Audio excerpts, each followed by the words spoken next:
Hi there. So let's continue to learn about configuration in Kubernetes. Here we have like a more theoretical tutorial adopting sidecar containers. And honestly, there is not much to do here. If you would like to, you could go to read by yourself. What I will do in this short video, I will just go with this blog post, which is overview of what sidecar pattern in Kubernetes is. So long story short, sidecars are just additional enhancement of the container functionality. They are like satellites over like the main planet. Or if we do analogy with microservices architecture, in a service we have HTTP handlers or gRPC handler, and we have middlewares. And those middlewares are doing some extra work to enhance, like grabbing logging, taking care of security authorization, metrics, and all that, like error handling. Similar this way, we can enhance the main application with additional functionality without modifying it, and it comes in handy really well for the legacy application. And here we have like three patterns, like well known, and this article is very old. You can see it's from 2015.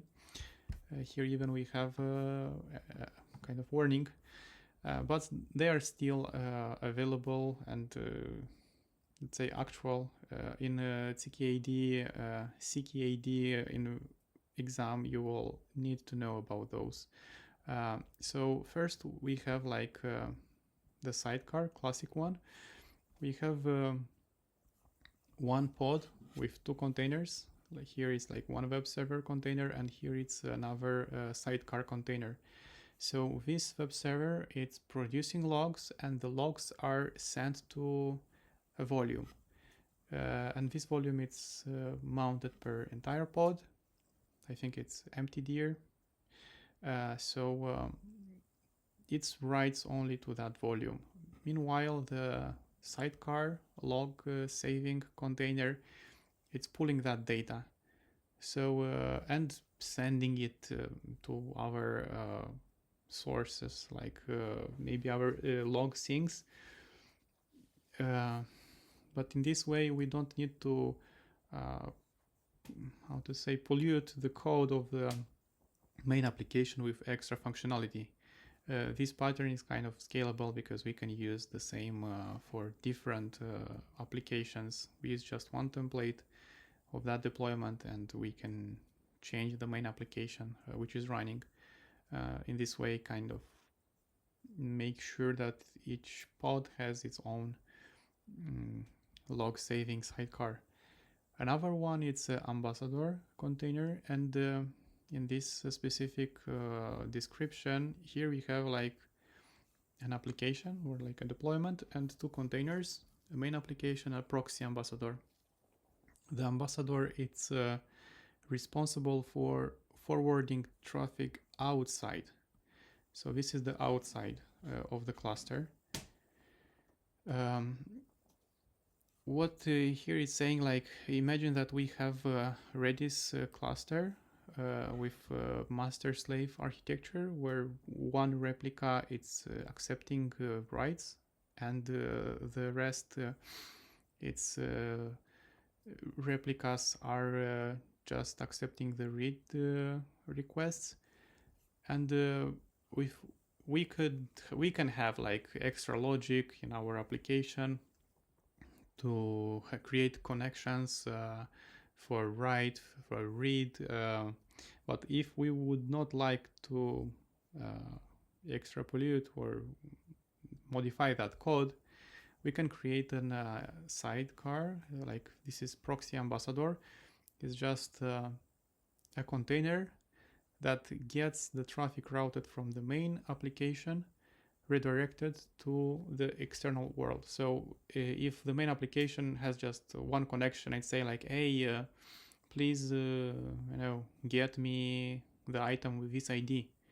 So the proxy will redirect because of the get to the read replica. If the application will send a create, like a post put request, it will be redirected to the write replica. And the application, it's not required to know anything about this abstraction. So it comes in handy again for the those legacy application which we don't want to modify. Maybe it's written in some language which is not up to date. We don't want to update the dependencies. Maybe some old frameworks, and we don't have any unit tests, and any modification can cause unknown bugs. And that's a valid way just to enhance the functionality without it's like open for extension, closed for modification. Yeah, open closed principle in solid. So adapter, and this is another example.